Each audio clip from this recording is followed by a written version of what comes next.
तो आदाब, नमस्कार, गुड इवनिंग, सत श्री अकाल। एक बार फिर आप तमाम लोगों का स्वागत है। उम्मीद है पूरी फैमिली अच्छी होगी। बात 17 नवंबर की है।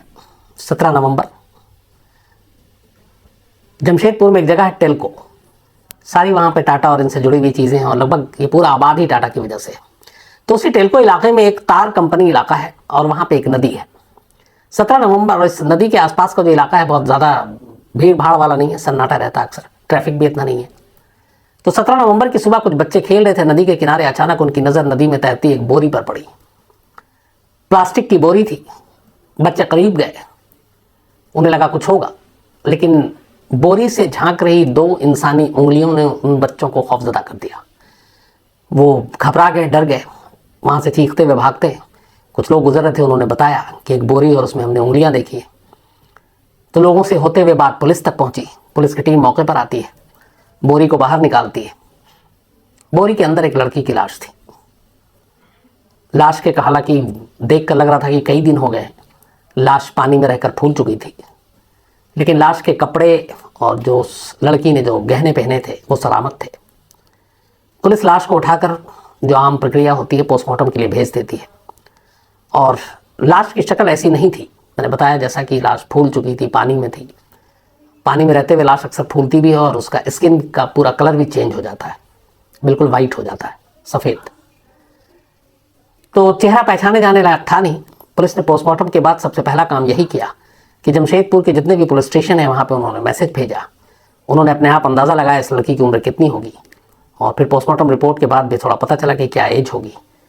तो 28-30 साल के करीब। तमाम थानों को खबर दी कि अगर कोई आपके थाने में किसी मिसिंग की कोई कंप्लेंट हो, कोई गुमशुदा की आपके पास तहरीर आई हो, तो आप बताएं। सारे थानों को मैसेज भेजा गया। खुद जो वहाँ के एसपी सिटी हैं सुभाष चंद्र जाट, वो इस केस पे नज़र रख रहे थे। लेकिन मायूसी हाथ लगी कि किसी भी थाने से कोई खबर ही नहीं आई कि हमारे यहाँ कोई ऐसी मिसिंग कंप्लेंट दर्ज है। यानी जमशेदपुर से कोई लड़की गायब ही नहीं हुई। अब पुलिस के सामने दिक्कत ये थी कि अगर कोई लड़की गायब नहीं हुई, रिपोर्ट लिखी नहीं गई, तो क्या ये लड़की जिसकी लाश मिली है जमशेदपुर के बाहर की है? क्या बाहर से आकर किसी ने कत्ल किया, बाहर से आकर लाश को नदी में फेंक दिया? अब ये थोड़ा सा मुश्किल हो जाता। शहर के बाहर अब फिर आप सारे तार को खंगालें, टटोलें। लेकिन पुलिस अपनी तफ्तीश में लगी रही, कोशिश करती रही। इसी कोशिश के दौरान अचानक पुलिस को एक अजीब सी खबर मिली। खबर ये थी कि इसी जमशेदपुर के एक पॉश एरिया है वहां पे, साउथ पार्क। तो वहां कुछ लोगों से होते हुए पुलिस के कानों तक एक खबर पहुंची। और फिर पुलिस ने जिस जगह ये लाश मिली थी और अपने एसपी सिटी को ये खबर दी। खबर ये थी कि साउथ पार्क पॉश इलाके में एक लड़की रहती है, वर्षा नाम की, और ब्यूटी एक्सपर्ट है और यूपीएससी की तैयारी कर रही है एग्जाम की। तो वो लड़की घर से गायब है और उसको गायब हुए हुए कई दिन हो गए। पता चला कि करीब 12 नवंबर से ही वो घर से गायब है। लेकिन उस लड़की की गुमशुदगी की रिपोर्ट घर वालों ने पुलिस स्टेशन में नहीं लिखाई। पुलिस ने अपनी तरफ से आस पड़ोस से पता करना शुरू किया, तो पता चला कि हाँ, खबर सही है। वर्षा नाम की एक लड़की जो है गायब है। और हैरत की बात यह है कि 12 नवंबर से गायब थी, 17 नवंबर को ये लाश मिली। अब 2-3 दिन और बीत गए, तो मतलब हफ्ता गुजर गया, लेकिन घर वालों ने कोई रिपोर्ट नहीं लिखाई। इसकी वजह क्या हो सकती है? खैर, अब ये पुलिस के लिए तो एक उलझन थी, लेकिन पहले पुलिस कंफर्म करना चाहती थी कि जो लाश मिली उसका रिश्ता कहीं वर्षा से तो नहीं है। जब तक ये कंफर्म ना हो तो फिर उस घर वाले को टटोलना, उनसे पूछताछ करना कोई मतलब नहीं है। और ये भी हो सकता है वो अपनी मर्जी से गई हो, क्योंकि जब तक घर वाले कंप्लेंट ना करें तो आप दावा नहीं कर सकते कि वो गुम है, मिसिंग है, किडनैप हो चुका है। पहले घर वालों को आगे आना पड़ता है। यहाँ मामला उल्टा है, लड़की गायब है, घर वाले आगे नहीं आ रहे, इसका मतलब है कोई भी वजह हो सकती है। तो पुलिस ने इसमें ज़्यादा वो भी नहीं किया। और उसके बाद अब पुलिस के पास वो सामान थे सारे। पुलिस ने लाश को भी अभी तक संभाल कर रखा। तो घर वालों को पुलिस ने बताया कि हमें मालूम है आपकी बेटी गायब है, आपने रिपोर्ट लिखाई नहीं, लेकिन ऊपर वाला ना करे, हमें एक लड़की की लाश मिली है, तो क्या आप शिनाख्त करेंगी कि कहीं वो वर्षा तो नहीं है? घर वाले पहले तो सुनकर थोड़े हैरान हुए, फिर उन्होंने कहा नहीं, वो उसकी लाश हो ही नहीं सकती। फिर भी पुलिस के कहने पे घर वाले पहुंचते हैं मॉर्चरी में, लाश को देखते हैं, लेकिन लाश, मैंने शुरू में ही कहा कि पहचाने जाने लायक थी नहीं, पानी में रहने की वजह से। तो लाश से बरामद जो कपड़े और जेवर थे पुलिस ने वो दिखाया। जैसे ही वो देखा, घर वालों का चेहरे का रंग उड़ गया और अचानक वहाँ पे मातम पसर गया। घर वाले रोने चीखने लगे। वो पहचान गए थे कि ये सामान वर्षा का है, इसका मतलब है कि लाश भी वर्षा की है। अब लाश की शिनाख्त हो चुकी थी। पता चला कि इस लड़की का नाम वर्षा है और वर्षा, जैसे आपको बताया, ब्यूटी एक्सपर्ट थी, यूपीएससी की तैयारी कर रही थी। लेकिन फिर एक खबर और पता चली कि वर्षा की शादी हो चुकी थी। उसके शौहर, उसके पति का नाम था विशाल मेहता। लेकिन शादी के कुछ वक्त के बाद ही पति पत्नी में बनी नहीं, तो वर्षा अपने घर लौट आई, अपने घर में रह रही थी। उधर विशाल मेहता भी जो है, पता चला कि उसने वर्षा के जाने के बाद बिना तलाक दिए दूसरी शादी कर ली। तो अब चूंकि लाश वर्षा की थी, वर्षा के गायब होने के बाद घर वालों ने गुमशुदगी की रिपोर्ट नहीं लिखाई। अब पुलिस ऑफिशियली जानना चाहती थी कि इसके पीछे वजह क्या है। पुलिस ने घर वालों से पूछताछ की कि किसी का भी बच्चा गायब होता है तो वो पुलिस के पास जाते, लेकिन आप लोगों ने ऐसा क्यों नहीं किया। घर वालों ने बड़ा सीधा सा जवाब दिया। उन्होंने कहा कि एक्चुअली ये पहली बार नहीं था, इससे पहले भी वर्षा घर से कई बार निकली, 2-4 दिन में लौट आती थी, कई बार 1 हफ्ते में लौट आती थी, अपने दोस्तों के साथ होती है। तो हमें उसकी कोई ऐसी फिक्र नहीं थी और ऐसा भी नहीं कि कोई लड़ झगड़ कर गई थी। तो चूंकि पहले भी कई बार ऐसा हो चुका है, तो हम इन चीज़ों को इतना हमने सीरियसली नहीं लिया और पुलिस के पास इसीलिए नहीं गए। पुलिस को भी लगा ये बात सही थी कि इससे पहले भी वर्षा कई बार घर से गई थी और कई दिनों बाद लौटी थी। फिर पुलिस ने डिटेल पूछा कि आप वो कब गई, कितने बजे गई। तो घर वालों ने बताया कि लास्ट वो 12 नवंबर को घर से निकली थी, रात करीब 8:30 बजे का वक्त था और उसके बाद वो नहीं आई और उन्हें भी ज़्यादा वो हुआ नहीं, लेकिन उसका मोबाइल भी नहीं मिल रहा था। फिर भी उन्हें लगा कि वो लौट आएगी। अब पुलिस को आगे तफ्तीश करनी थी। पुलिस ने वर्षा के सारे दोस्तों को खंगालना शुरू किया। दोस्तों की एक लंबी लिस्ट थी। अब उन दोस्तों में से पुलिस ने शॉर्टलिस्ट करना शुरू किया। तो घूम फिरकर पहला तो शक था पुलिस को कि कहीं वर्षा के पति ने ही तो कुछ नहीं किया, क्योंकि दोनों के रिश्ते खराब थे। वर्षा को तलाक दिया नहीं और दूसरी शादी की, एक तरह से इलीगल है, गैर कानूनी है हिंदू मैरिज एक्ट के तहत। तो पुलिस को पहले अपने सारे मुखबिर को लगाए विशाल मेहता की तरफ, इसके बारे में खंगालो, ये कहाँ क्या कर रहा था, 12 नवंबर को कहाँ था। उससे पूछताछ भी की, लेकिन विशाल मेहता से पूछताछ करके कोई फायदा नहीं हुआ। विशाल मेहता ने जो कुछ कहा उस दिन के बारे में, उस रात के बारे में, वो सारी चीज़ें मैच कर रही थी और मोबाइल के लोकेशन और बाकी चीज़ें भी उसकी गवाही की तस्दीक कर रही थी। तो धीरे धीरे पुलिस को लगा कि विशाल मेहता का कोई रोल नहीं है वर्षा के कत्ल से। अब पुलिस ने विशाल मेहता को साइड करके बाकी दोस्तों पे अपनी नजरें घुमाई। धीरे धीरे तमाम दोस्तों को शॉर्टलिस्ट करते करते पुलिस आखिरकार 2 दोस्तों पर आकर जीरो इन होती है। इनमें से एक का नाम था जिमी और एक का नाम था धर्मेंद्र। वो इसलिए कि पुलिस ने देखा वर्षा की कॉल डिटेल से कि सबसे ज्यादा जो बात करती थी वो इन्हीं दोनों से करती थी।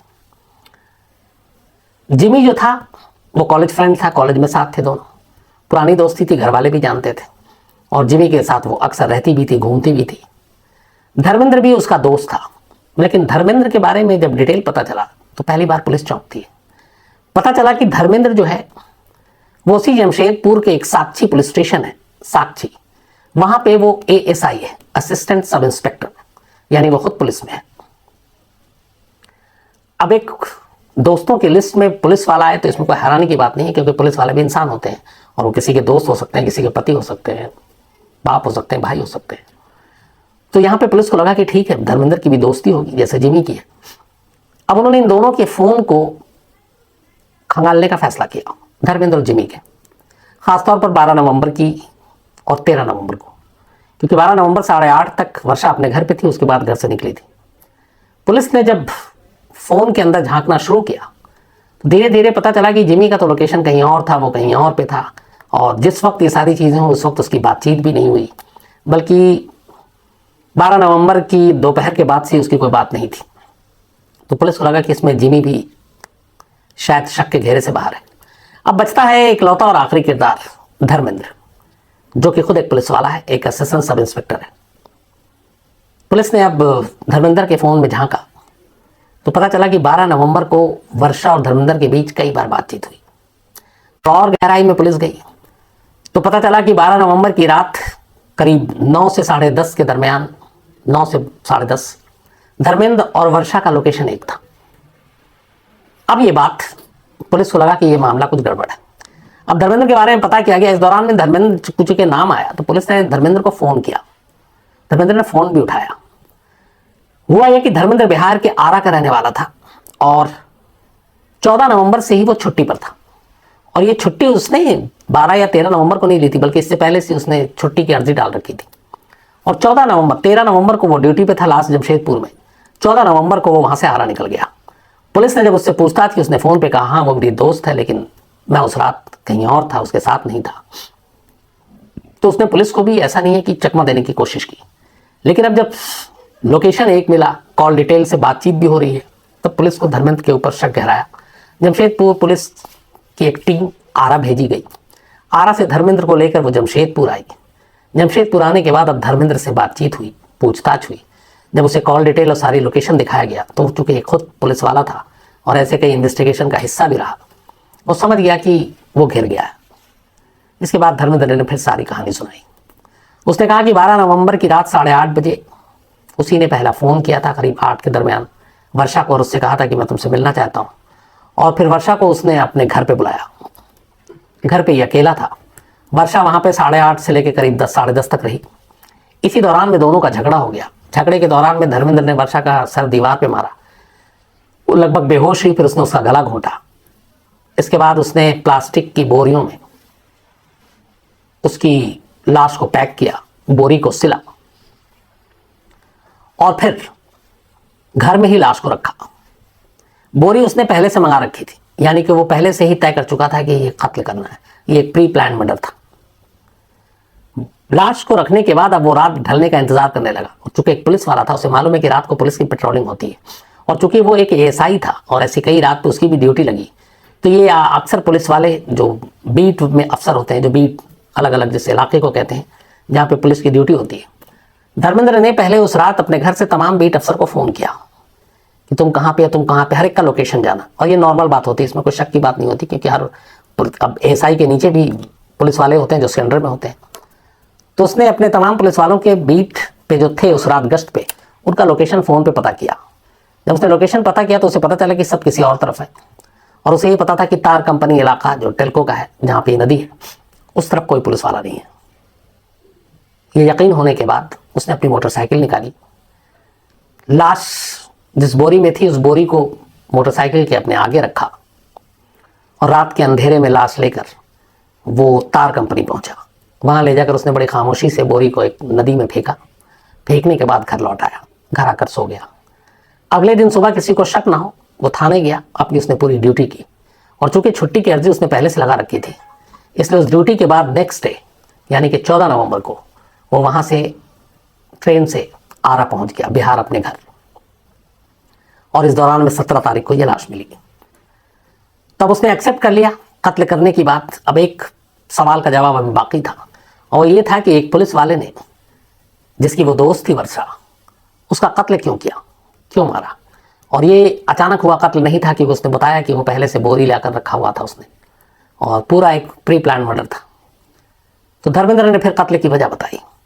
उसने कहा कि उसकी दोस्ती जमशेदपुर में ही हुई। वर्षा अपने पति से अलग हो गई थी, फिर दोनों घुलने मिलने लगे, दोस्ती प्यार में बदला, फिर दोनों अक्सर साथ रहते, कई बार वो उसके घर आती।